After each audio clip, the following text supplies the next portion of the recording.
2020 Oscar-winning story of a father's struggle with his daughters here in the film Hair Love is the focus of this stimulating conversation with the production team at Lion Forge, who took home the Academy Award with this, their first film.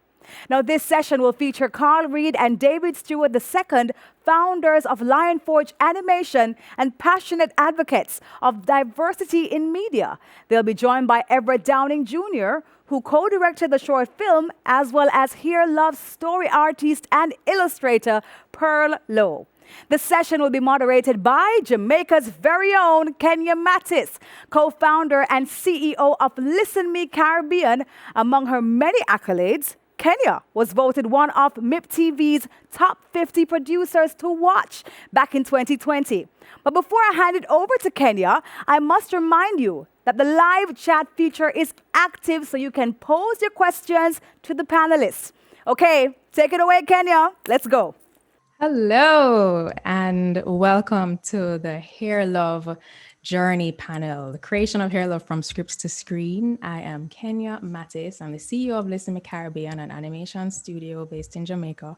And I have the immense, awesome privilege of speaking to the creators of one of the most groundbreaking short films that we've seen over the past couple of years. And that is, of course, Hair Love. Written and directed by Matthew Cherry, it's the simple and timeless story of father-daughter love, a dad trying to comb his daughter's hair for the very first time, but we all experienced it as our story. And it went on to receive phenomenal success. And I just wanted to, first of all, thank all the panelists I'm about to introduce for taking the time to come and talk to us today. We have with us today none other than Mr. Everett Downing Jr., who is an Oscar-winning director, story artist, and animator. Fun fact, his connection to the story starts out with Twitter, so I'm definitely going to ask him to talk to us about that. Then there's Carl Reed, an Academy Award-winning producer who serves as Polarity's Chief Creative Officer and President of Lion Forge Animation.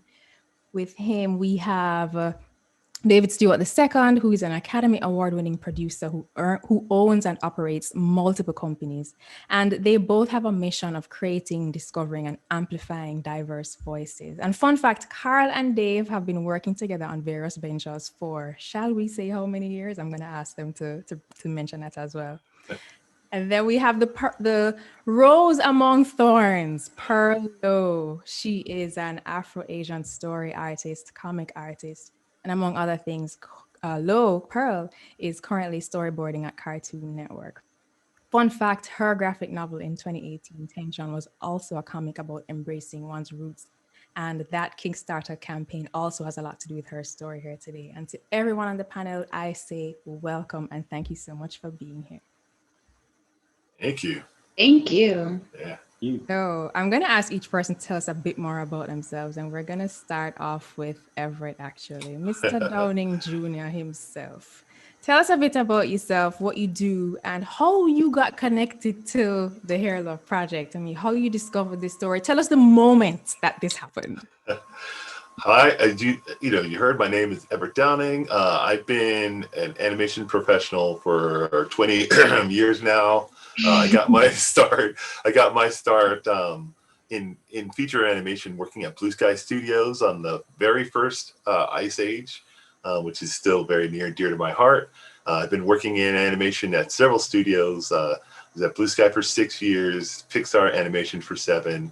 I worked at Sony Pictures Animation. I did a stint at Paramount and at DreamWorks. And before I landed over at Netflix, and where I'm currently an executive producer on a original show that I created with my partner Patrick Harpin, my creative partner Patrick Harpin, and I got started on this crazy journey. I remember very distinctly seeing like when the Kickstarter hit, and I was just really excited about just the idea. I am a father of 2 girls. I was the one who kind of like was doing the hair in the family. So for me, it felt like, everything that they were trying to do felt like it really resonated with me. So I remember very distinctly, like I think it was the second or third day, the Kickstarter, I contributed to it, and I shot out an email through Kickstarter like, hey, I'm an animation professional. If you ever need any help, you know where to find me. Like, I would love to be able to do something on this. And I didn't hear anything from it. I'm sure Matt was like just swamped with replies, because I don't know if you guys know, the Kickstarter did okay. I think it did all right. And a few months later, I was approached by Karen Tolliver, who was the producer on the project at the time. And we were actually working together. I was at Sony, and we were both, I was working with her and developing something for them. And she asked me if I wanted to do some consulting on the project. And for me, it was like, I was like, yes, I'd love any way I can help this project out. I want to see the representation. I want to see Black fathers portrayed in a different way. Like, I want all this to happen. So I sat down with the team. It was, Matt. I was there with Matt, Karen. There were a few others, and I just kind of basically went through. I asked them a bunch of questions. You want to do this 2D animation, 3D animation? Like, how long is it? I read the script. How you want to handle the hair. I asked them all this question, and they gave me feedback like, hey, 2D might be easier. Like, if you can represent the hair in a way that can feel really great and artful and beautiful without breaking the bank, which is 3D. Like, I just answered a bunch of questions. And when I was done, I kind of said, thank you very much. And I thought that was the end of the conversation. And about like a week and a half, 2 weeks later, Karen contacted me back. She's like, Matthew, really loved everything you had to say. I know you're really busy, but would you be interested in maybe co-directing? And I think I maybe hesitated for a second, just to like, because I was stunned. And then I just said, yes, I want to be a part of this. So that's kind of how I got involved in the whole thing. And everything else was like, it was a wild ride from there on. That's amazing. I mean, just the fact that it started out from this strong connection and it sort of ended up where you were working on this story, I think is an amazing story. Carl, was that also your experience? How did you get involved in this? And tell us a bit more about your background leading up to this moment when you got connected with the project. Definitely. And David and myself got involved in the same way. So I'll tell half the story. So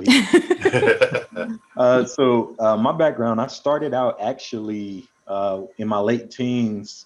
I was a comic artist, and so I was an illustrator. Then we started a small agency here in town in St. Louis to both kind of put some structure around our freelance services, and it just expanded into toy design and animation and anything else that would pay the bills at the time, right? But that time really gave us experience in working in a ton of different formats and a ton of different things. And so over the years, we just started working on more fun projects.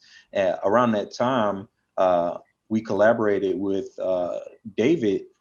He was working on a similar kind of venture. He was doing some photography, and we collaborated on a project, and it was just such a fun experience. We decided let's kind of merge what we're doing, and we wound up working together on an agency for a number of years, doing some more of the same on the creative side. Which later afterwards, and I'll let Dave tell his part, but I moved out to LA after Dave did and started working in broadcast animation, mostly on the production side. Did literally everything, every little piece of the process I did at some point. And from there, I had a son, and I was like, I don't know if the LA traffic and not seeing our kids works for me and my wife the way it's set up. So we moved back home to St. Louis just in time. Dave was exiting a venture at the time. And it's like, so what are we doing next? And comics. So we started Line Forge Comics, which again, we had the similar focus about kind of amplifying this new perspectives in content. And later that bloomed, as that started to grow, we were like, okay, it's time to get into animation. So we spun off the animation side in 2018. And right around that time that we were trying to, that we spooled it out, we planned to announce in early 2019. So we're looking around for a short to get involved in. And lo and behold, Hair Love came on our fell on our doorstep. And I'll let Dave go ahead and finish the story as he tells his background. So Dave, you mean to tell me that you were looking for your very first short at this point in time, and that's when you happened upon this project? Like, oh, I mean, it's kind of one of those things. God works in mysterious ways and pulls you in different directions. I mean, I started off, probably the most circuitous route to get to where we are right now. I mean, I started off in photography, which led into doing production work, which is at the time we met Carl and we did some collaboration.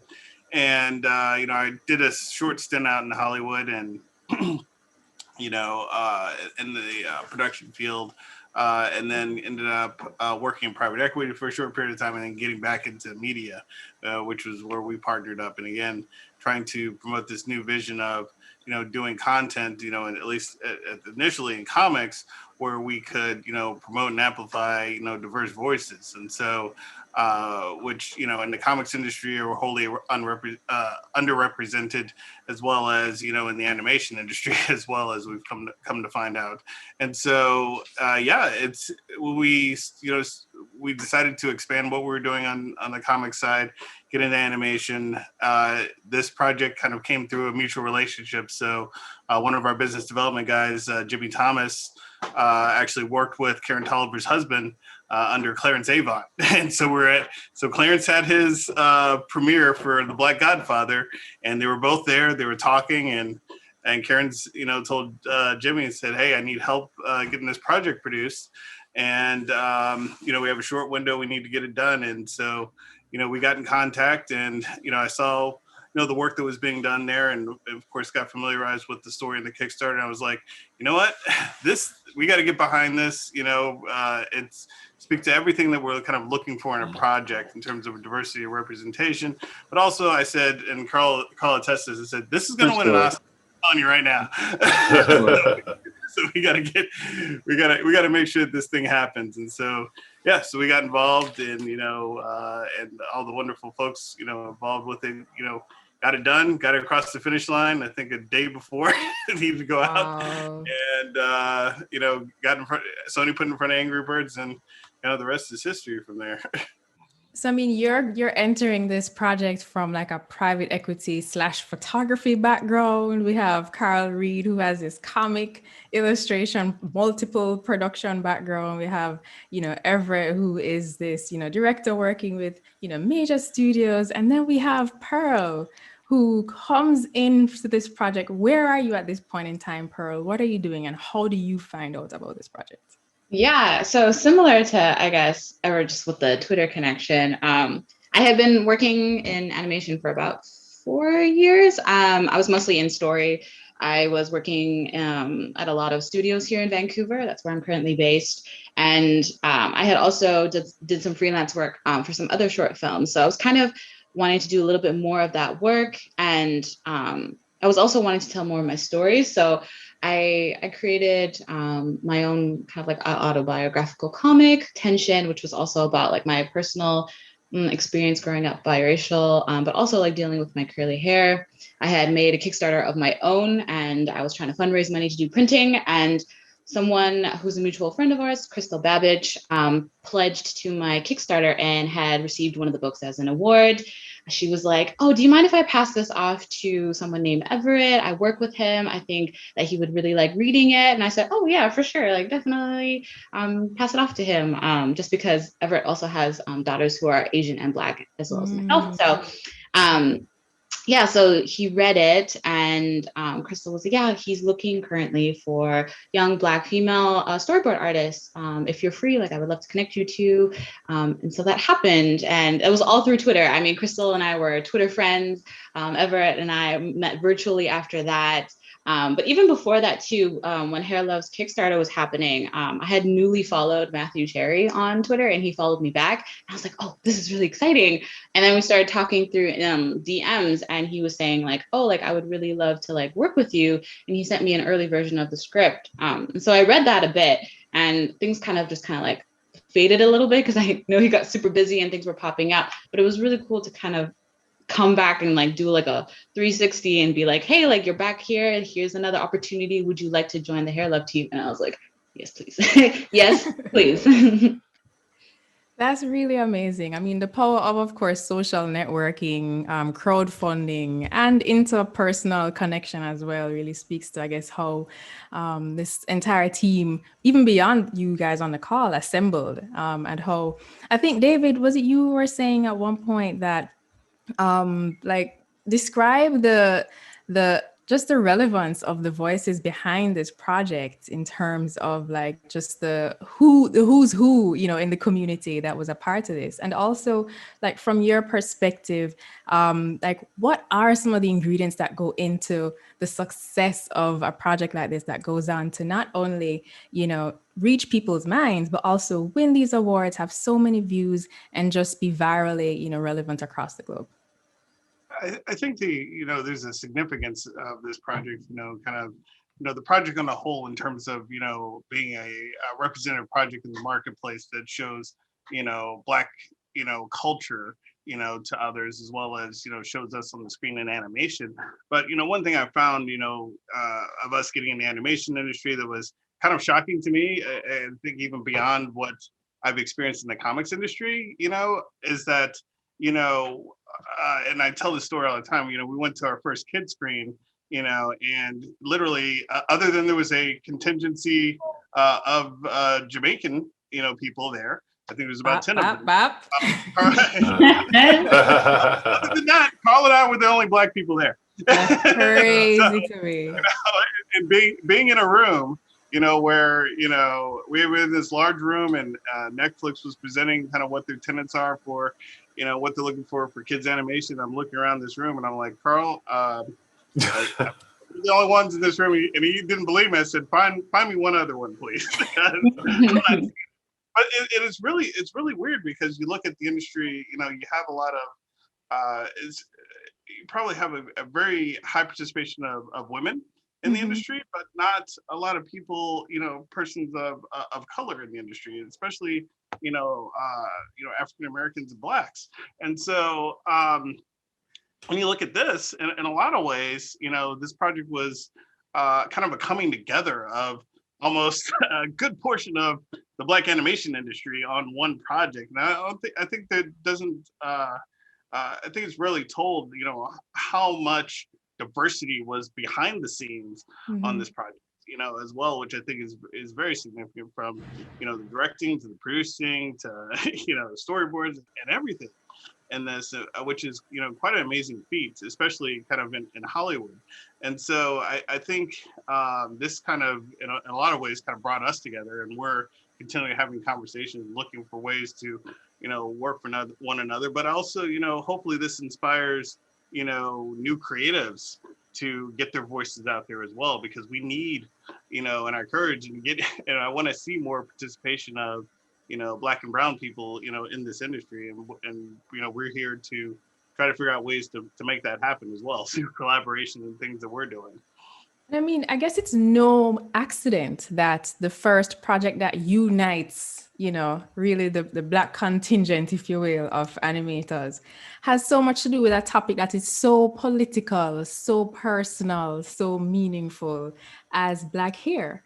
And Carl, I really wanted to get, your view on just what was happening at the time and sort of when this came out and why you think this probably, resonated just when it did.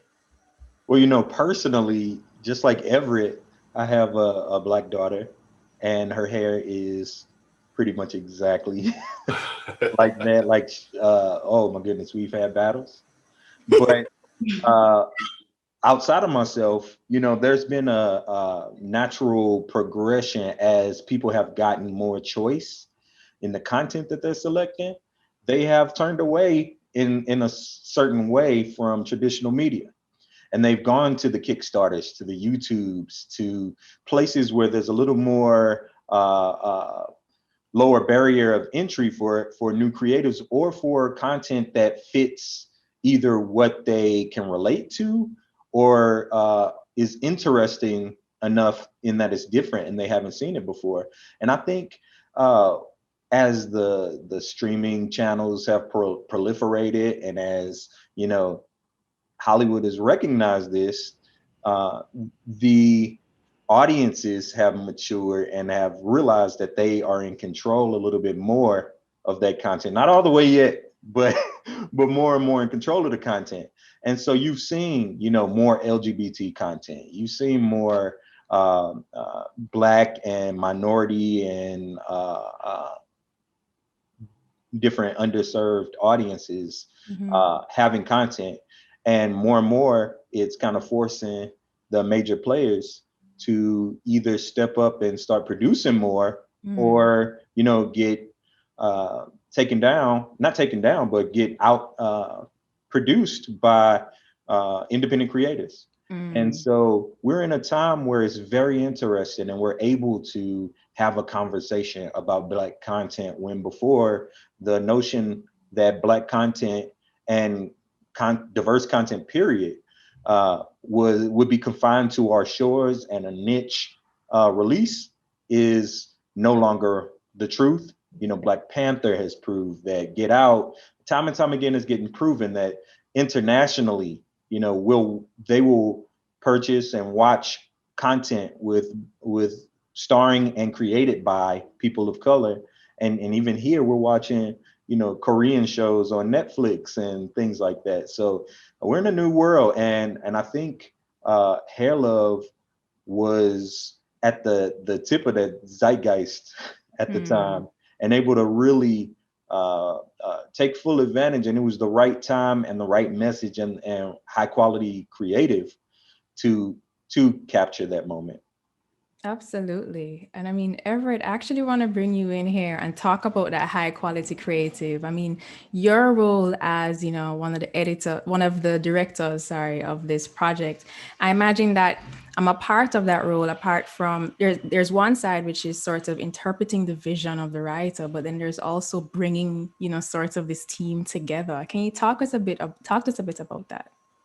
Oh yeah. I mean, it was, you know, first of all, just an amazing opportunity. And for me, like, because the subject is like very close to my heart, I wanted to kind of make sure, like, hey, you know, I want to leverage some of my contacts, try to see if I can bring in as much talent as possible, because I really wanted this thing, like, you know, I really wanted to be able to like help Matthew achieve his vision, and also like, you know, showcase some talent that, you know, potentially can not really be ignored, but can be looked over, right?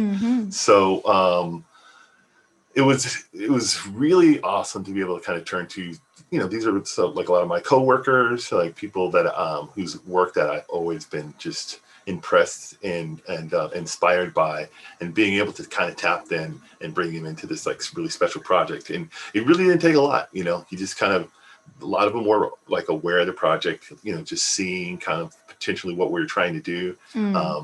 It was enough to kind of like, you know, everyone was like on board, you know, they were ready to do this. So, and from that point on, I think the biggest thing is like, you know, Matthew, he knew what he wanted. And for me, like the challenge was like, okay, you know, how am I going to translate this? Like, how am I going to be able to translate this in a way?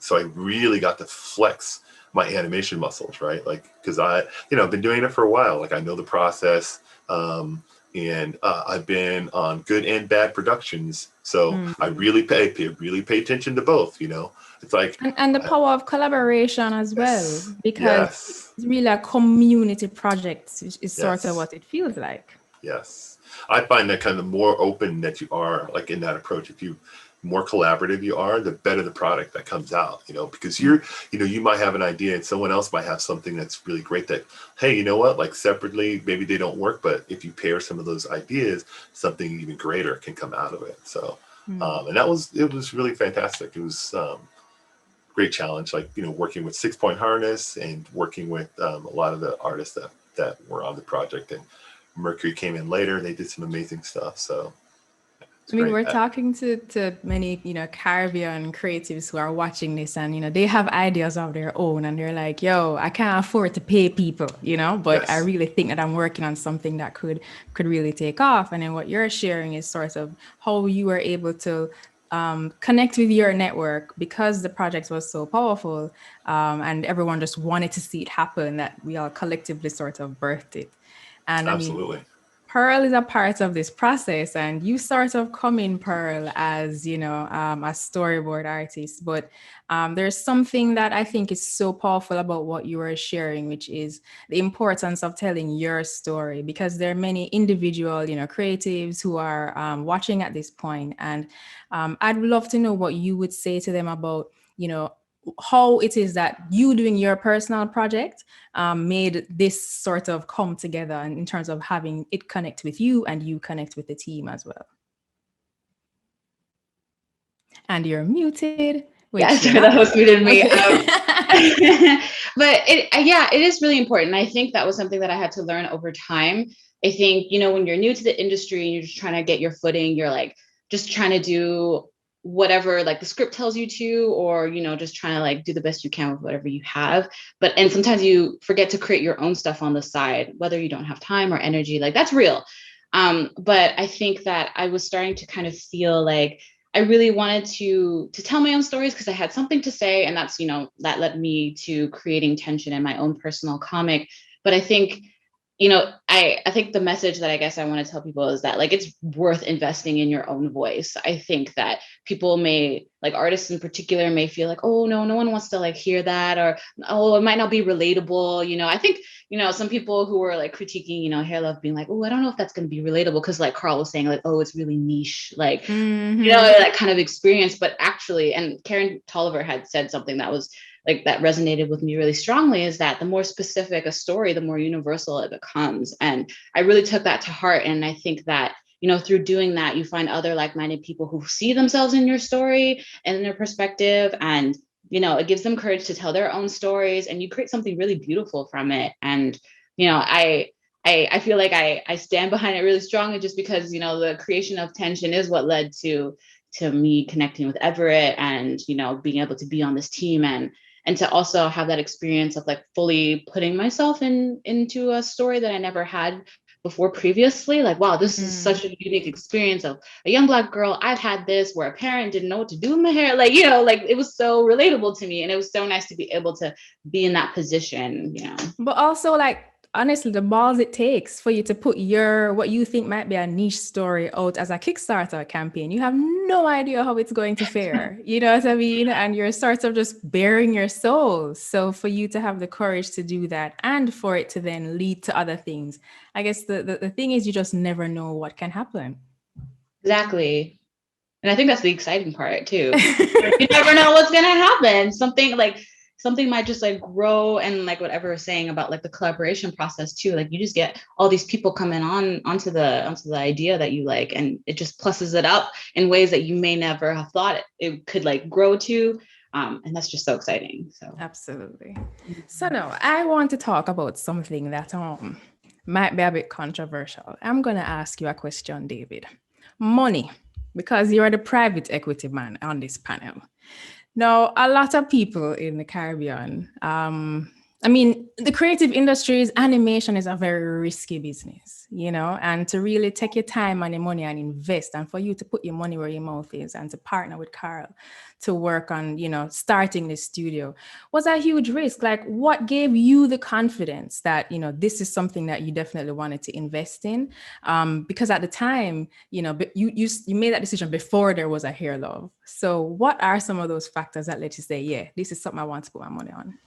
Well, sometimes you have to invest in yourself at the end of the day, and your own creative talents and stuff. And, you do it at the level that you can. Pearl went out and, invested in herself and started the Kickstarter to get her book going and things. And, Matthew invested in himself and putting out his Kickstarter and getting it rolling, and, unless we're doing those things, it's just going to be, sitting on the shelf, somewhere, and, for us, part of that too is, looking at, when you have a project, especially, something of size and scale, you try to find good partners as well, that have a common vision, that you can work together, that you can collaborate together with.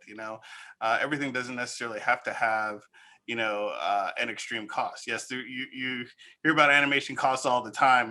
Disney throws out, or even Sony throws out these budget numbers of like Spider-Verse, $110 million, $120 million. Like, oh my God, but I mean, there are things that you can find on YouTube where it's, one guy, in his skills, putting together a nice animated short, or, a small group of guys that have a common vision that want to, collaborate and partner, together to put together stuff. So, there's opportunities to do things that I think at various levels, and it's all about, getting something done and getting something out there, any way you can. And I would say there's no greater time than now, in a lot of ways, for you to, do it at a relatively, inexpensive cost because of technology.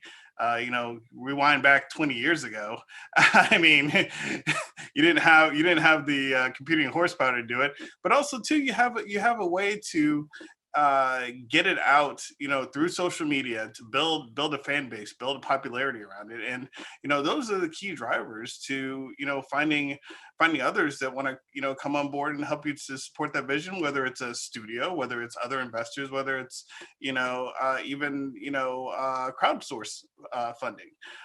So there's, tons of opportunities out there. It's just a matter of, like I said, kind of, keeping your vision in mind and kind of finding a way to, utilize the tools that are out there to see it to fruition. And it just sounds like what you're saying also is, use what you have, start where you are, do what you can. And then from there, which is Pearl's story, as well, it can grow and sort of mushroom into more as you touch other people with what it is that you're doing. Exactly. And Carl, and I know that David and Carl, you both work very closely together. But Carl, what is also very interesting for me about Lionforge is the fact that, like studios in the Caribbean, we're operating in a space where it's not a major animation industry and hub. One of the biggest things you'll hear of, persons in the Caribbean say is that there is no sort of industry here. But your studio started, it wasn't in LA, it wasn't in New York. Tell us about where your studio was and why you put it where it was, and how that sort of ended up, where it is today. Aside from being from St. Louis, David and I are both from St. Louis. But aside from that, if you go back again a decade ago, you would be looked at crazy if you said that Atlanta would be the number one place to film films. And nowadays, that's the reality. More than LA, more than New York. And so also with the pandemic has shown us, more and more through technology, we're able to collaborate from anywhere. And actually to compete, we're going to have to be a little more nimble in those regards. So, there's a lot of advantages to being in St. Louis. For one, an animator or a illustrator or a writer can afford to live a life without going from check to check. Cost of living. We don't necessarily have the weather of the beaches all the time, but we do get snow if you like that. So I'm trying to get everyone to, come on and move to St. Louis. And I'm sure that you guys in Jamaica have an even more compelling offer to artists and animators. Hey, the cost of living on less of a salary, you could even live 10 times better than you could. You don't have to be 5 people up in an apartment and just to survive. Absolutely. So, there's a ton of benefits. And just like, in technology, they had to start outsourcing to Asia, Eastern Europe, because as the needs grew, the talent just wasn't there to justify those needs. And so right now we're in a time where, talent is being grabbed up as quick as it appears. And so we're going to have to look everywhere and develop talent wherever it is. And hopefully we can do that in St. Louis. Hopefully we can entice some of you West Coasters and some of the East Coasters and some of these folks from the islands. Or hopefully we could have, a half of the year in St. Louis, half of the year in the Caribbean. I like the sound of it. I like the sound of it. But when we don't have to, when we can do pitches on Zoom, when we can talk distribution remotely, and everyone does the markets. So it's no longer a great need to be in these places, especially the pandemic has shown that you can still operate and have a business without that. And you mentioned pitches, and I'm very happy you did. Talk to me a bit about that. People must be pitching you ideas like crazy at this point in time. How do you choose what projects you work on or collaborate with? I would say one of the biggest, there's two buckets of content. Mm-hmm. One is more determined by the market. And the market is either buyers, like the Disneys, the Netflix, and folks that we have to place it with that have the actual pipes to air it. But another part of that market is consumers. Maybe the creator has an audience that's or a type of content that will resonate with a specific audience. And so those pieces of content, we don't even have to understand. If it makes a statement that is attractive to buyers, that is attractive to, or that is attractive to some sort of consumer base that is proven, you know, that makes that conversation about what the content is easy. You know, we have certain guidelines that we want to make sure happens. Again, our mission is we create content that challenges expectation and reflects the diversity of our audience. So we want to run everything through that lens. Is it exciting? Is it something that feels new? And does it reflect the diversity of our audience? And so those are the guidelines we follow. But then there's a whole nother bucket. There's a bucket of, this is a really talented creator and we want to work with them. And it's our job to kind of amplify what they create. We don't want to change the essence of that. We want to make it the most high quality thing that we can and enable them to produce that content. So those are kind of some of the things we consider as it goes along. Got you. Are those the same values or criteria that you look at, David? Absolutely. I mean, you know, I think, you know, as our company, you know, kind of is set up, I think we have to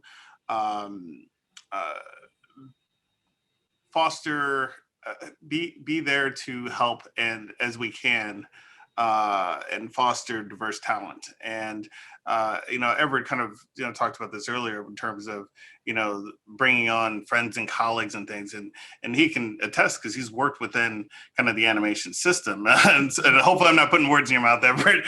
But you know, as far as I can tell, in terms of you know, kind of diversity, the diversity of the industry is kind of lacking because, you know, people haven't been giving opportunities, and there's no and nobody at any of these studios is really focused on saying, hey, look, you know, we really need to work and help foster minority talent because it's kind of few and far between. You know, they're kind of looking at it like agnostically, and what ends up happening is that, you know, sometimes we're in these organizations, we're falling through the cracks, we're not given the opportunities as others, and you kind of look at the landscape at the end of the day, and it's mostly white. You know, and so I feel like we have, you know, a little bit more of a calling to, you know, look at talent, you know, in different ways, see them for what they are and what their capability is and what their potential is, and do what we can to be supportive of them. I mean, you know, Matthew, you know,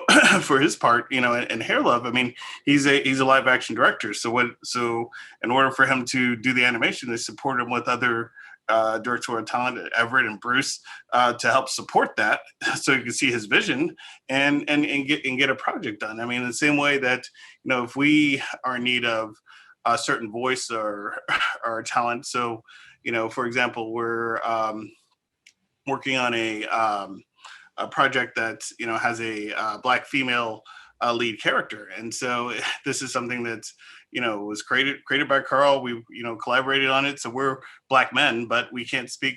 You know, we can speak to the Black experience, but not to the Black female experience. You know, and so we want to make sure that we have that authenticity. So, you know, we've you know, done some extra work to make sure that we put, you know, talent in the directorial seat that can speak to that experience, and making sure that they're supported. But again, it's talent that's really hard to find, you know, in the animation industry. So, you know, we're trying to, you know, do things like that and kind of do our part as well. to try to foster diversity, because, again, if if we're not going to do it and help each other out, nobody else is going to do it, for us, at the end of the day. Absolutely. And I mean, I think although, we're talking about sort of collaboration, it's also what you were mentioning before, which is investment. It's investing in ourselves, even though we may not have that amount of experience, so that we can hopefully level up and by collaborating, improve and get better. Everett, how about yourself? At this point in time, like, you must have so much going on. Are you even working on additional, when people throw stuff at what do you do, and how do you choose what projects to work on and that you connect with? Well, I mean, as you can imagine, the project I'm working at Netflix is keeping me busy, but I'm really good at multitasking, let me tell you.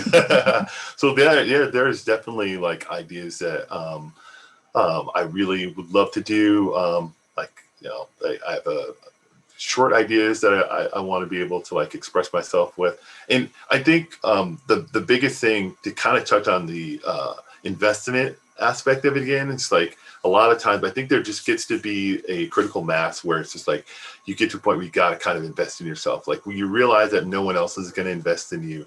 And, I was really inspired by a story of like, young Steven Spielberg, how he basically would show up at the studio and he would just like, he was not supposed to, he would sneak in and he just kept showing up in the office, and like he finally just started giving him stuff. And what I took away from that is like, hey, you know what? If you just keep showing up and you show that like, hey, I'm going to do this whether you're here or not, people will respond to it. I'm going to tell you right now that the fact that I'm in this position right now is only because like there was, projects that I did not stop on, and you show that like there's a commitment and you're learning. Even when I was messing up, even when things weren't going well, I just kept at it. I tried to learn from them and I kept trying to improve. And eventually you get to a critical mass and people realize like, oh, you know what, this person is ready. And you just got to show that you're willing to put in that time. And I know, like, because now I'm in a position, I not only want to be able to tell my stories, but I'm continually on the lookout for talent, and I love to try to like get them to try to break that talent. You know what I mean? Like, hey, you know what? Like, I've been looking at this person, and they got really great ideas, and it's almost like when you get that door open, you kind of stick your foot in. You're like, well, no, hold on, I got a buddy. He's he's a really good chef or whatever. Like once that door is open, you try to gain in that talent, and you surprise people. I think you really surprise people because they're not expecting it, And I think maybe sometimes even surprise yourself, because, and I don't know if this is the case. I mean, thank you so much for that insight. And Pearl, I'm wondering if for you, like when you're working on a project, do you have, as an artist, any self-doubt? Are you always like second guessing yourself when you're given an opportunity? Like, how do you choose like the projects that you say, okay, I'm going to say yes to this, if you do? And do you have that sort of mental, shifting that you have to do as an artist to give yourself the oomph to actually go through with it? Yeah, I definitely feel like it's a muscle that you have to build when trying to, I guess it's kind of like a boundary for what expectation for yourself of like, no, I really want to participate in these kind of stories. I think that what intentions you put out and you work towards, that becomes your reality eventually. And I think that, for a long time in my career anyway, I feel like I was like throwing whatever at the wall to see what stuck, like that was my method. And I think that, through that, I did a lot of learning about what I liked and what I, didn't like as much. And like, I tried to find stories and like projects that I really wanted to work on, like Hair Love. And I think that, I think there's like what Everett was saying, like there's a certain point where you're like, man, like I can't just keep going through the motion. For me anyway, I can't keep going through the motions, just working on project to project and not feeling like I'm bringing myself to it, or that the story doesn't resonate with me. Like that's just the type of artist that I am. So I feel like it took me a bit to get there though. At first, I don't think it was a priority for me. It was just kind of like, oh, I'm just gonna, like improve my technical skills or something like that. But after a while, like I started thinking about impact, and I started thinking about, trying to touch people in a certain way, being like, this is what I want to say. And this is the kind of message that I think people need to hear.